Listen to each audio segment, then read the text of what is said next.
On an afternoon in January of 2023, a doctor was out at a party with some friends when he was asked an unusual question. While standing around and mingling, another guest came up to him and asked if he could help him settle a bet. The man said, "Me and my coworkers are big fans of Steven Seagal movies, but there's this particular stunt that he does that we've been arguing about." He wanted to know, was it actually possible in real life? After the man described the stunt, the doctor said, "Yeah, probably not," explaining that he didn't think it was impossible, but that it definitely wasn't likely.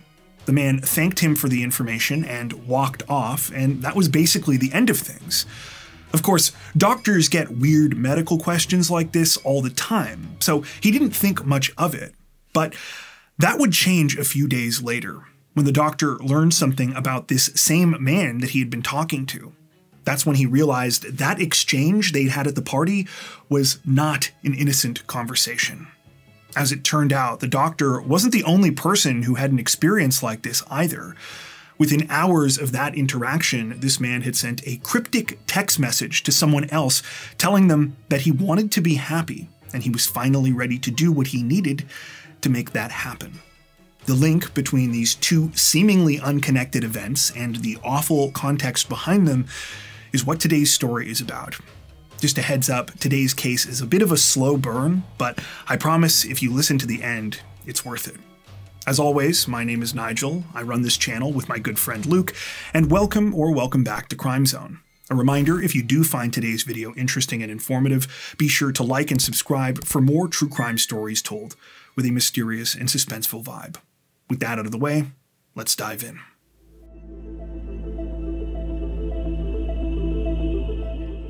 January 25th, 2023 started off like any other Wednesday for husband and wife James Schwamm and Ashley Milnes.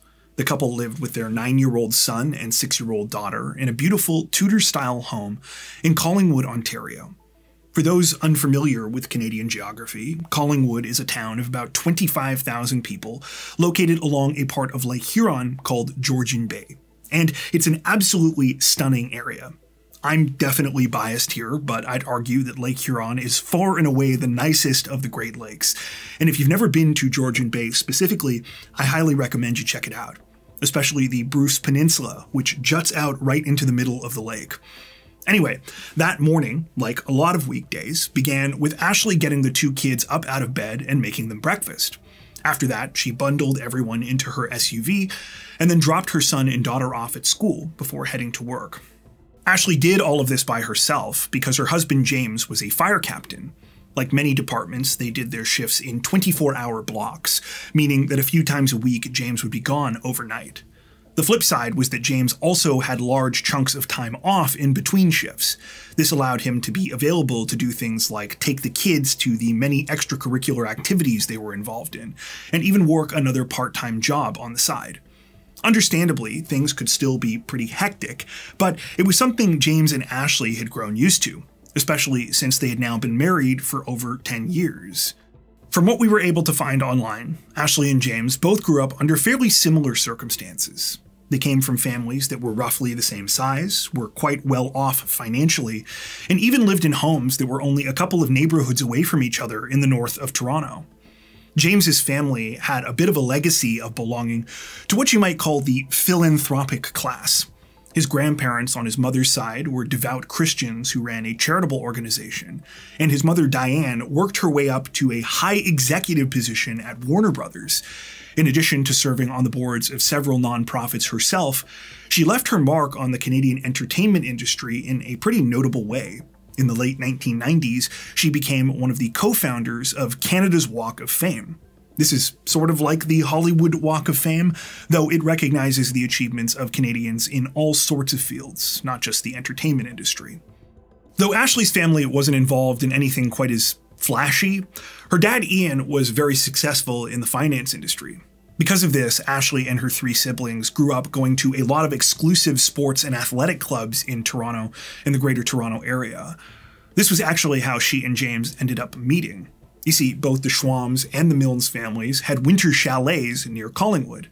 I didn't mention this before, but one of the other things this area is known for is its skiing. And the families each had memberships at a private resort called the Craigleith Ski Club. Through the Craigleith community, James and Ashley ran into each other one night at a party when they were both in their 20s.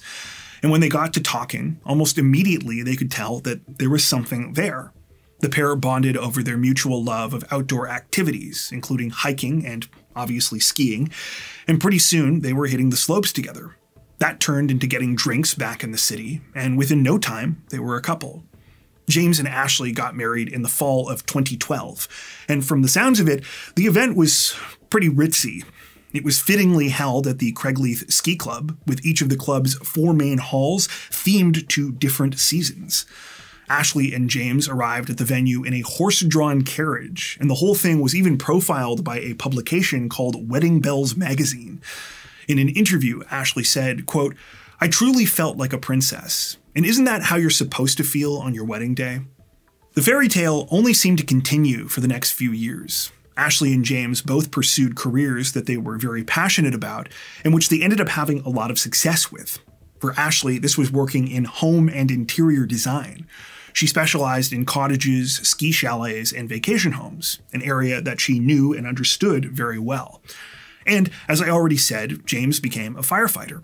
He started out working as a volunteer before eventually finding a full-time position with the city of Brampton.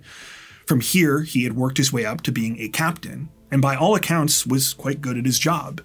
His social media was full of videos of training drills and PSAs reminding the public about fire safety. He was also described as someone who was a real mentor to his younger colleagues. For more than a decade, James and Ashley continued to build this dream life together. They started their family, moved to that home in Collingwood, which backed onto a beautiful hiking trail, and became very well-liked and respected members of their community. And that brings us back to this day, January 25th. That afternoon was very similar to the morning, in the sense that not much out of the ordinary happened. After finishing work, Ashley did a few chores, including picking up the kids, walking the dog, and grabbing some gas for the snowblower because they were out. A little while later, James arrived home after finishing his shift and making the roughly 1.5-hour trip from Brampton. He then took the children to their scheduled activities that night. As normal as all of this was on the surface, though, there was something going on in the background. Something that would make this day special for all the wrong reasons. You see, that night when James and Ashley kissed their children goodnight, they had just finished the last day that they would ever spend together as a family.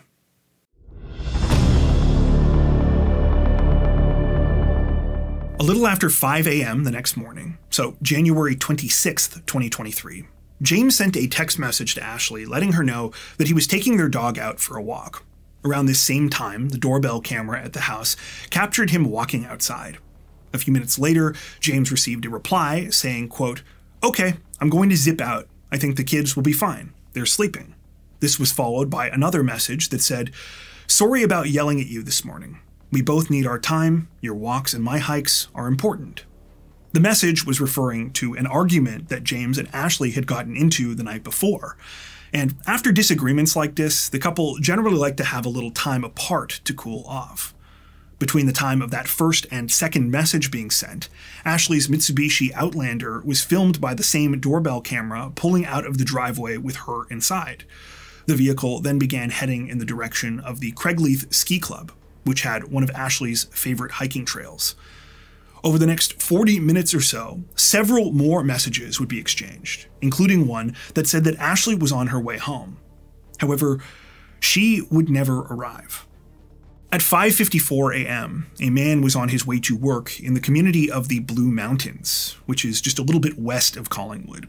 As he was heading down a 2-lane street called Arrowhead Road, he spotted something up ahead.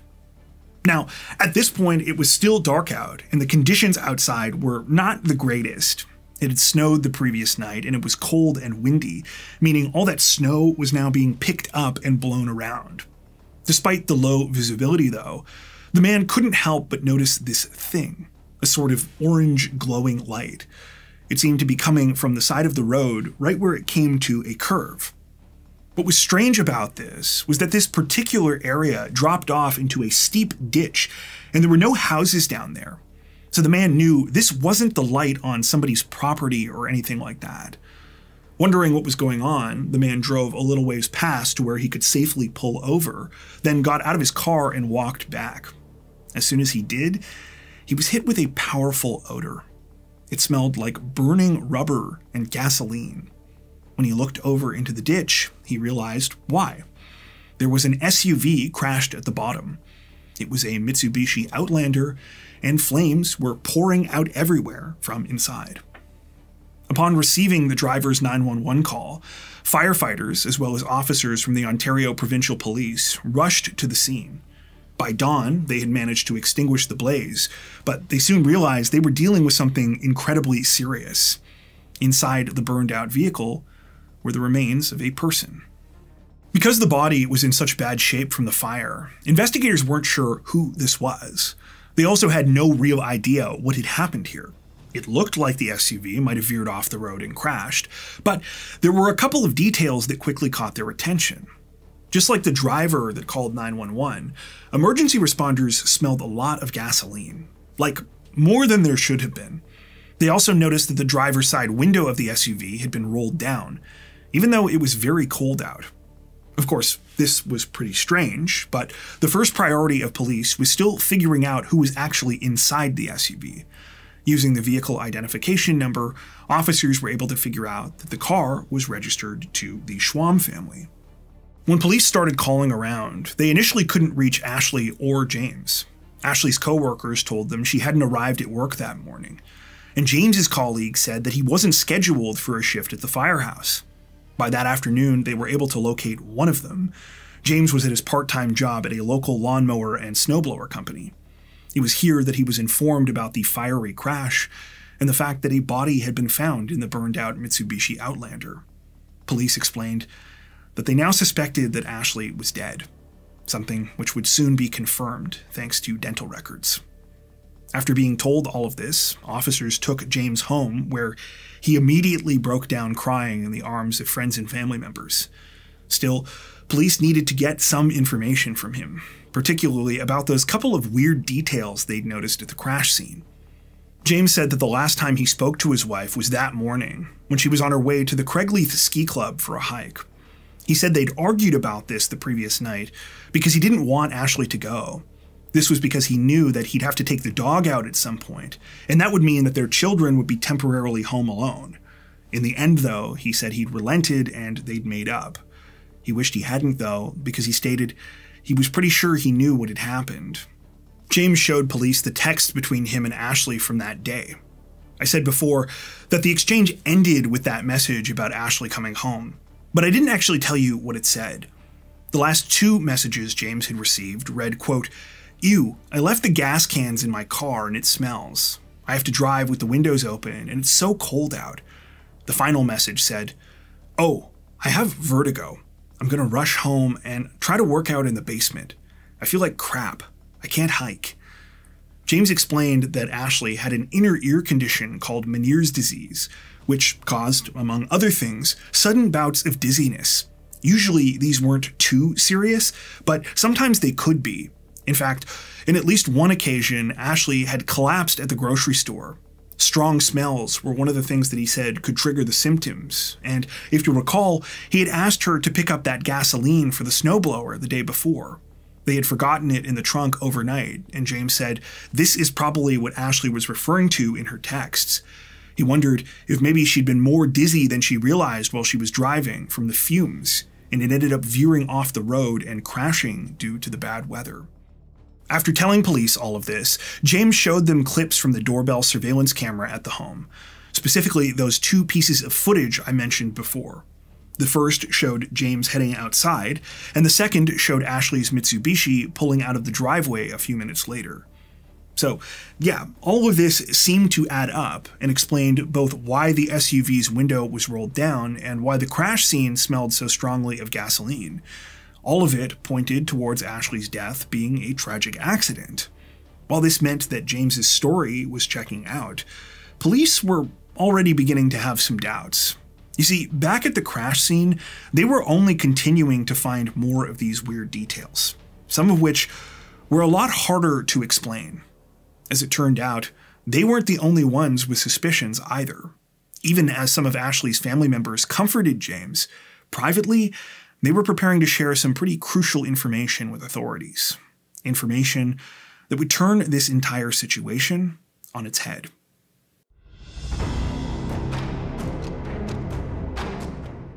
As the news about what had happened to Ashley rippled out in phone calls and messages, her loved ones were absolutely devastated.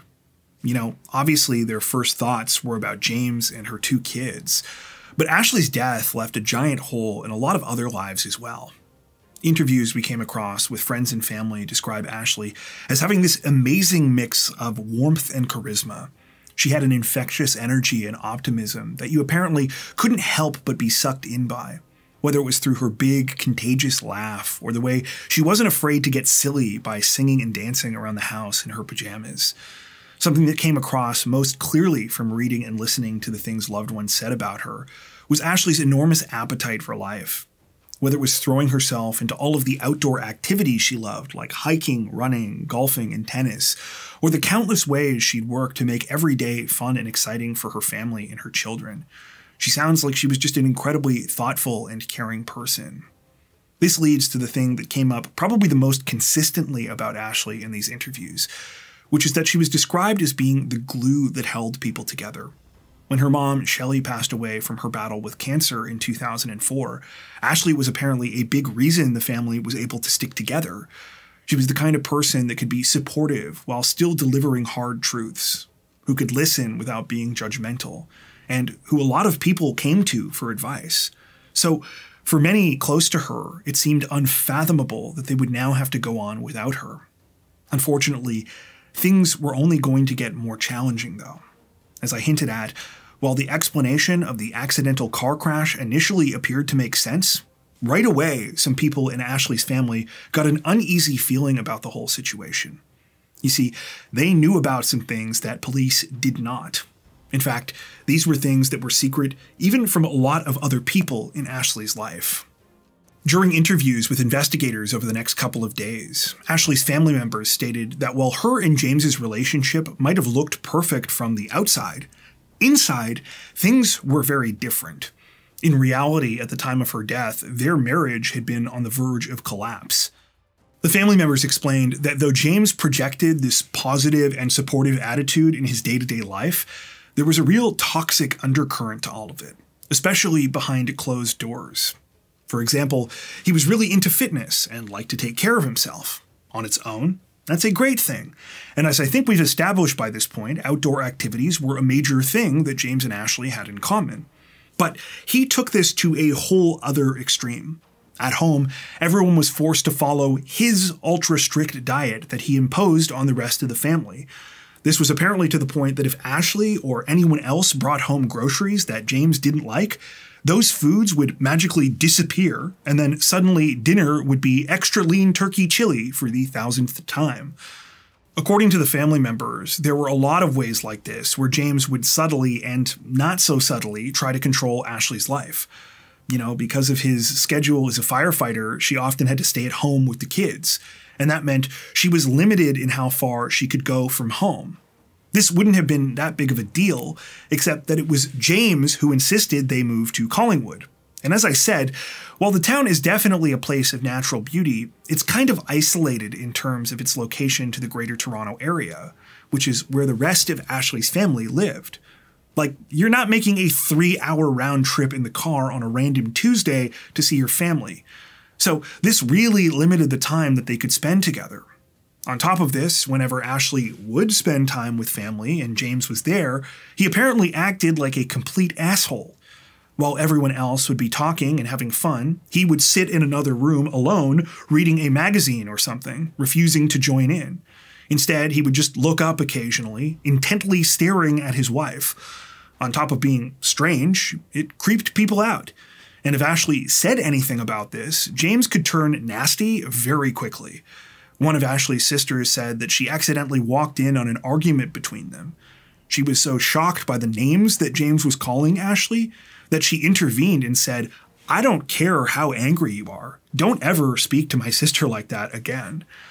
After years and years of this, Ashley had grown progressively more and more lonely. and as a result, she had done something she wasn't proud of. In the summer of 2021, Ashley started a new position at a construction and design company that was partially based out of Collingwood, and as part of her job, she worked closely with her boss, a guy named Steve. The two of them had a lot in common, and after spending quite a bit of time together, in early 2022, they began an affair. This affair only lasted a couple of months before it was discovered by Steve's wife, Alexandra, and in addition to divorcing Steve, Alexandra called Ashley up and gave her an ultimatum. Tell James, or I will. Ashley came clean, and her and James decided to try and fix their relationship. They began individual and couples therapy, but Ashley's family told police that this really didn't seem to do anything. Instead of trying to move forward, it seemed like James was determined to punish Ashley forever over what had happened. Among other things, he installed surveillance cameras at the house and began demanding to do inspections of her phone. By Christmas of 2022, Ashley had confided in loved ones that her marriage might be over. She said that in the new year, she was going to try and continue to fix things if it was possible, but that she also needed to prioritize her kids and her own happiness. And now, barely a month after saying this, she was dead. Needless to say, the timing felt ominous. While all of this information was obviously new to police, as I said, that feeling that something wasn't quite right here was one that they shared. And this feeling only continued to grow as more discoveries were made at the crash scene. It started with the tire tracks in the snow leading off the roadway. At first glance, these seemed to prove that Ashley's SUV had veered into the ditch after she'd lost control. But upon closer inspection, there were some inconsistencies. Usually in a situation where a vehicle crashes like this, it's because its tires slip on snow or ice, leaving behind smooth skid marks. However, in this case, there were perfect tire imprints all the way to the edge of the road. This meant that not only had the SUV not lost traction, the driver hadn't even attempted to brake. Another thing that caught the attention of police was where Ashley's body was actually found when they arrived at the scene. When the flames were extinguished and the wreckage was searched, she was on the passenger side of the vehicle, not the driver's side. Speaking of the driver's side of the SUV, this is where the final inconsistency was found, and it was a big one. Beginning next to the driver's side door, there were a set of footprints in the snow leading back up to the roadway. Taken together, all of these details tipped the scales for police. They no longer believed that Ashley's death was an accident. This was looking like a carefully staged murder. Given everything detectives had just heard about James, he was an obvious suspect with an obvious motive. But of course, there was a problem. His alibi. Remember, he had those pieces of video footage and the text messages between him and Ashley, and technically everything he told police still checked out. Or so it seemed. You see, just like the scene of the crash itself, when police began to dig a little deeper into James's alibi, things would begin to change, and this would lead them to uncover a whole other timeline, one which up until now had been entirely hidden from them.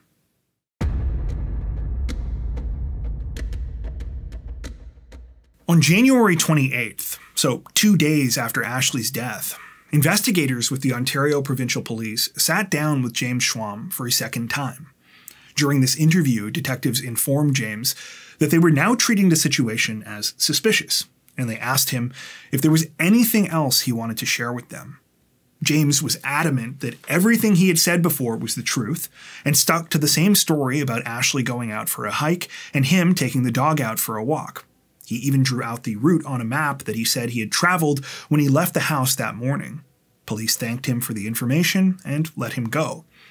This single interaction, though, would turn out to be enormously consequential.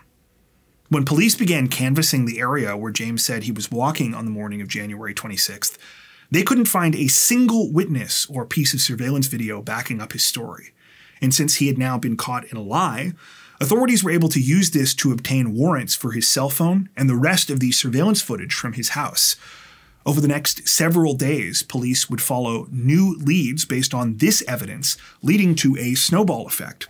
They got their hands on more and more and more, and using a combination of surveillance cameras, cell data, and witness accounts, they were able to construct an entirely different and disturbing timeline. The following is an amalgamation of what they were able to put together. So, going back to the afternoon of January 25th, you remember that when James arrived home from his shift at the firehouse, he took his kids out for their daily activities. Well, that wasn't the only reason he went out that evening. After dropping his daughter off at her horseback riding lesson, he drove to another ski resort in the area called the Alpine Ski Club and scoped out the parking lot. A short time later, James went to his mother's place and told her that he was planning on going on a hike the next morning, and that it was going to be a long one. Because of this, he asked to borrow her vehicle, a Hyundai Kona, and said that he was going to leave it at Craigleith so that it would be there waiting for him when he finished. She said yes, and that evening he parked the Hyundai at Craigleith before returning home. Sometime that night, after the kids had gone to bed, Ashley and James got into an argument. The exact details of that argument and what was said will likely never be known, but what we do know is that it was loud enough that it woke up James and Ashley's 9-year-old son. When he came out to see what was going on, Ashley asked him to get her cell phone because she said she wanted to call the police. The boy did as his mother asked, but immediately after, James told him to go back to his room and go to bed. A few hours later, so early on January 26th, the 9-year-old boy woke up again and left his room. This time, he found his father alone and crying in one of the home's front rooms. When he asked what was going on, James said that he was taking the dog for a walk and that Mom had gone out and would be back later. But when the boy heard his dad leave the house a few minutes after this, he saw that the dog was still in the sunroom. It turned out that the footage that James had initially provided to police from the doorbell camera had been heavily edited and cherry-picked before he showed it to them. Yes, he had walked outside as if he were going to take the dog out that morning, but he had immediately come back in. The whole thing was just to build his alibi for what happened next. If you recall, I told you that Ashley's Mitsubishi pulled out of the driveway a few minutes later, and that she was inside. This is true, but I didn't actually say that Ashley was driving.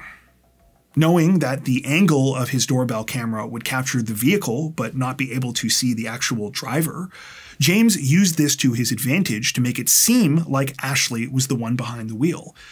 But sadly, by this point, she was already dead. At some point a few hours earlier, James had fatally strangled her during the middle of that argument. He then dressed her body in hiking clothes and loaded her into her own SUV. His son had seen him as he was preparing to leave. After pulling out of the driveway, James drove to the spot in the Alpine Ski Club parking lot that he had scoped out the previous evening. But what he didn't know was that there were cameras here. Those cameras captured a figure matching his description, stopping and opening up the trunk of the Mitsubishi Outlander and dousing the interior with gasoline. The same gasoline James had tricked Ashley into buying the day before. From here, James drove a short distance up to that spot on Arrowhead Road, where he managed to guide the SUV into the ditch, hopping out of the driver's seat at the last second. When he felt that he had convincingly staged a crash, he went down there and set the whole thing on fire with his lighter, making sure to keep the driver's side window open so that there would be enough oxygen coming in to feed the flames. Yes, that means he used his skills as a firefighter to deliberately start a dangerous fire. Further surveillance footage in the area caught James on camera as he jogged down Arrowhead Road towards the Craigleith Ski Club where he'd left his mom's car. It was only about 1.5 miles from the crime scene, so not at all difficult for someone in James's physical condition. Once he was in his mom's car, James fled the area, though didn't drive directly home.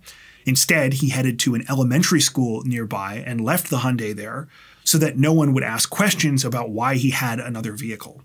After jogging the rest of the way home, he took a shower, did his morning routine, and went to work as if nothing had happened, waiting to be informed of the tragic accident. The text messages had been another layer of deception on top of all of this. James had sent all of those exchanges between his and Ashley's phone that morning, both to make it seem like she was still alive and to explain some of the details that he knew police would ask about. details like the open driver's side window and the gasoline.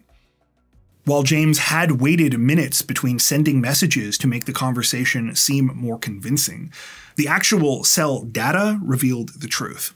It showed that both of the devices had been together that entire morning and followed the exact path of events I just described. If there were any remaining doubts about James's guilt, those went away when authorities uncovered even more damning pieces of evidence.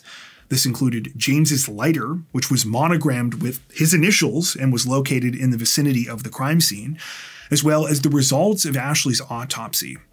The autopsy showed that Ashley had no injuries consistent with a vehicular collision. She had died due to neck compressions and had been killed before the fire was set.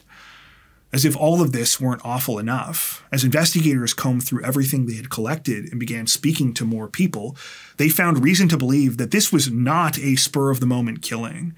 James had been planning this for some time. Going back to that interaction with the doctor that I told you about at the very beginning of this video, the man who was asking those questions at the party was James, and the specific thing he wanted to know about was whether it was possible to snap someone's neck like in action movies. He made up the whole Steven Seagal thing as a cover for what he was really trying to figure out, which was the quickest and most efficient way to kill his wife. That conversation happened on January 21st, just 5 days before Ashley was found dead. James's cell records and internet search history provided further chilling insight into what he had been thinking about. You see, despite what he had told Ashley, he was never planning on trying to fix their relationship. He also wanted out of the marriage, but came to the conclusion that divorce wasn't an option. He didn't want to share custody of the kids, and he was concerned about the financial cost to him, worrying that he wouldn't be able to get back into the property market if he and Ashley split their assets. James's search history was full of terms and phrases like alimony, property division, and other divorce-related terms, but it also included things like, does a road flare completely burn? And can you see iPhone history after deleted?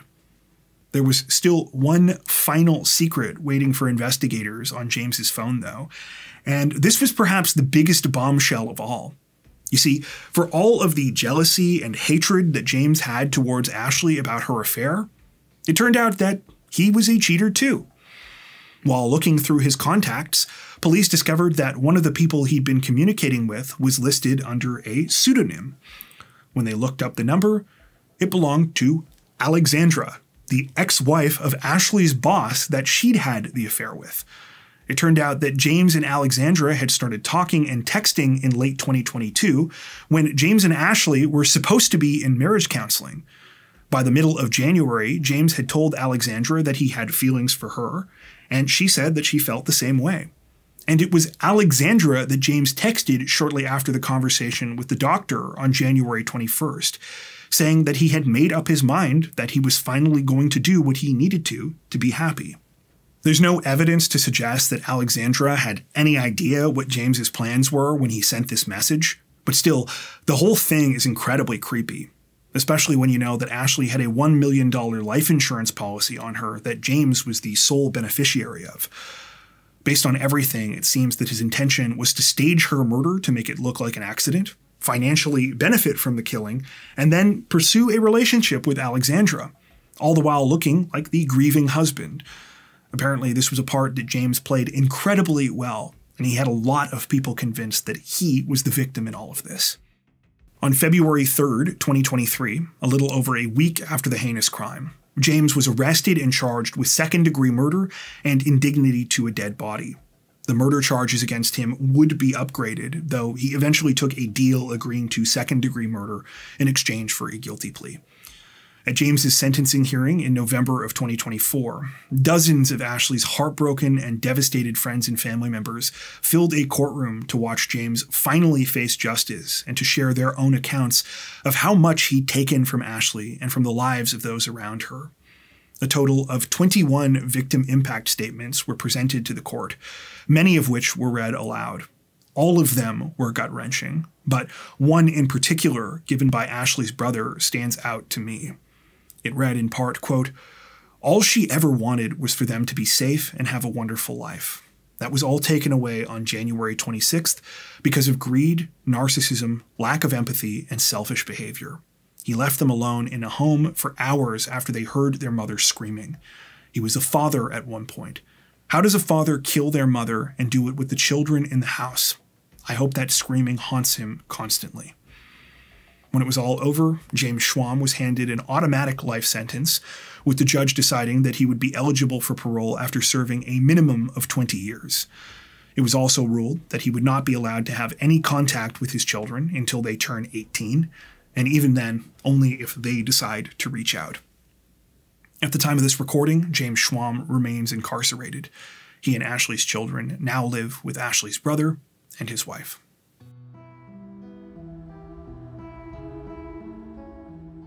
I'm sure you all are tired of hearing me go on and on by this point, so I'll keep this part short.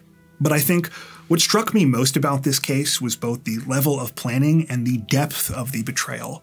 Sadly, we've covered a lot of stories in the past where one spouse has killed another, but I gotta say, for me, this one hits differently.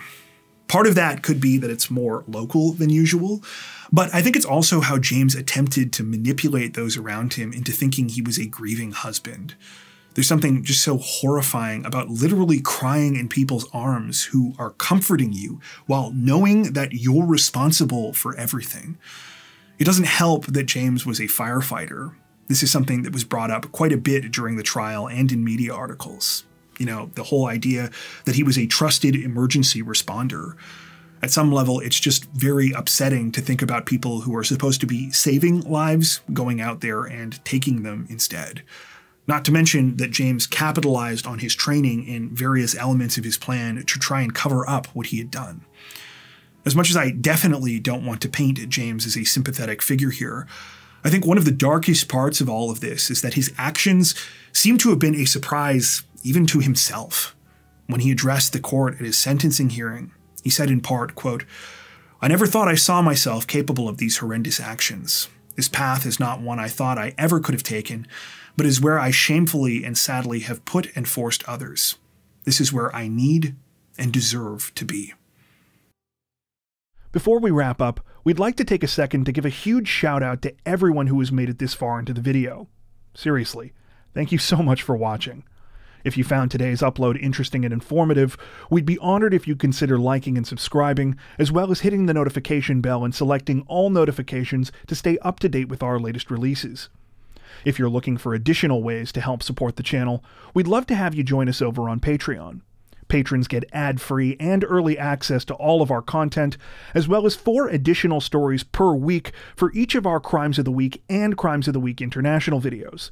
You can learn more at patreon.com/crimezone, where you'll also find some of the fine folks whose names are currently on screen.